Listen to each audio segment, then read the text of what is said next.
Hello, ഇന്നൊരു രാവിലെയാണ് കേട്ടോ. നമുക്ക് നമ്മുടെ പൊന്നു മക്കൾക്കൊക്കെ സ്കൂളിൽ കൊണ്ടുപോകാൻ വേണ്ടിയിട്ട് ഒരു ലഞ്ച് ബോക്സിന് വേണ്ടിയിട്ട് ഒരു സിമ്പിളായിട്ടുള്ളൊരു ചോറുണ്ടാക്കുകയാണ് കേട്ടോ.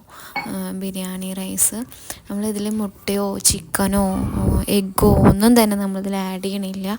നമ്മൾ ഒരു പാത്രം എടുത്തിട്ട് അതിൽ നമുക്ക് വേണ്ട ഗീ ആഡ് ചെയ്യാം. പിന്നെ ഏതാണോ യൂസ് ചെയ്യുന്ന ഓയിൽ അത് ആഡ് ചെയ്തിട്ട് നമുക്ക് വേണ്ട സ്പൈസസ് ഒക്കെ അതിൽ ആഡ് ചെയ്തിട്ടുണ്ട്. പട്ട, ഗ്രാമ്പു, പെരുംജീരകം, ബേ ലീഫ് അങ്ങനത്തെ സംഭവങ്ങളൊക്കെ നമ്മൾ ആഡ് ചെയ്തിട്ട് നന്നായിട്ടൊന്ന് ഇളക്കി കൊടുക്കാം കേട്ടോ. അപ്പോൾ നല്ലൊരു സ്മെല്ല് വരുന്നുണ്ട്.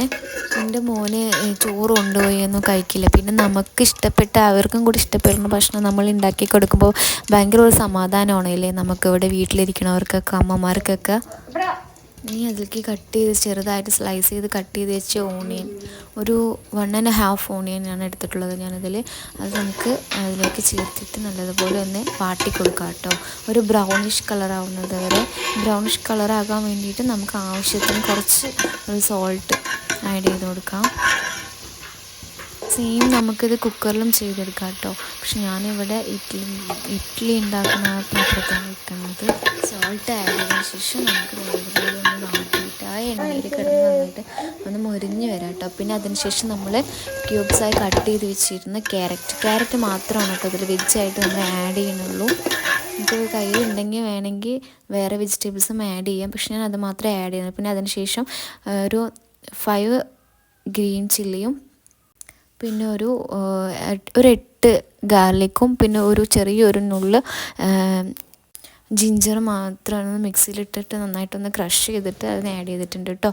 പിന്നെ ചെറുതായിട്ട് കട്ട് ചെയ്ത് വെച്ചൊരു ടൊമാറ്റോയും കൂടിയിട്ട് ആഡ് ചെയ്തിട്ട് നല്ലതുപോലെ ഒന്ന് ഇളക്കി കൊടുക്കുക കേട്ടോ.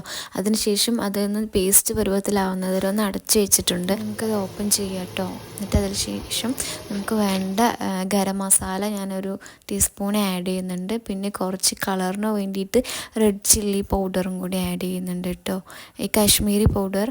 പിന്നെ നമ്മൾ കട്ട് ചെയ്ത് വെച്ച മല്ലിത്തലയും പുതിനയും കുറച്ച് ഒരു കറിവേപ്പിലയും കൂടി ആഡ് ചെയ്തിട്ട് നന്നായിട്ട് ഇളക്കി കൊടുക്കുക കേട്ടോ. കറിവേപ്പില ആഡ് ചെയ്യണം, അത് മസ്റ്റായിട്ട് ആഡ് ചെയ്യണം. നല്ലൊരു സ്മെല്ലാണ് കേട്ടോ അതിന്. പിന്നെ ഒരു നാരങ്ങയുടെ നീരും പിന്നെ ഒരു 4 ടേബിൾ സ്പൂൺ കേടും ആഡ് ചെയ്യുന്നുണ്ട് കേട്ടോ. അധികം പുളിയില്ലാത്ത തൈരാണ് എടുത്തിരിക്കുന്നത്. എന്നിട്ട് അത് നല്ലതുപോലെ ഒന്ന് ഇളക്കി കൊടുക്കുക കേട്ടോ. നല്ലൊരു മണം വരുന്നുണ്ട് നാരങ്ങയുടെ നീരും കൂടി ചേർത്തപ്പോൾ തന്നെ.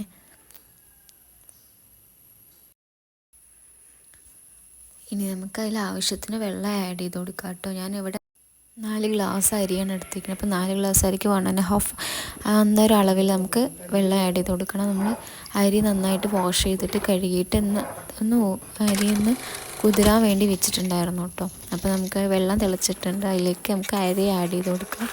എന്നിട്ട് നല്ലതുപോലെ ഒന്ന് ഇളക്കി കൊടുക്കാം കേട്ടോ. എന്നിട്ട് നമുക്ക് അതിൻ്റെ മേലേക്ക് നമുക്ക് കനൽ വാരിയിടാം കേട്ടോ. കുറച്ച് കനൽ വാരിയിട്ട് നമുക്കത് നല്ലതുപോലെ ഒന്ന് പാവായിട്ട് വരും. ഒരു 10 മിനിറ്റിന് ശേഷം നമുക്കത് ഓപ്പൺ ചെയ്യാം കേട്ടോ.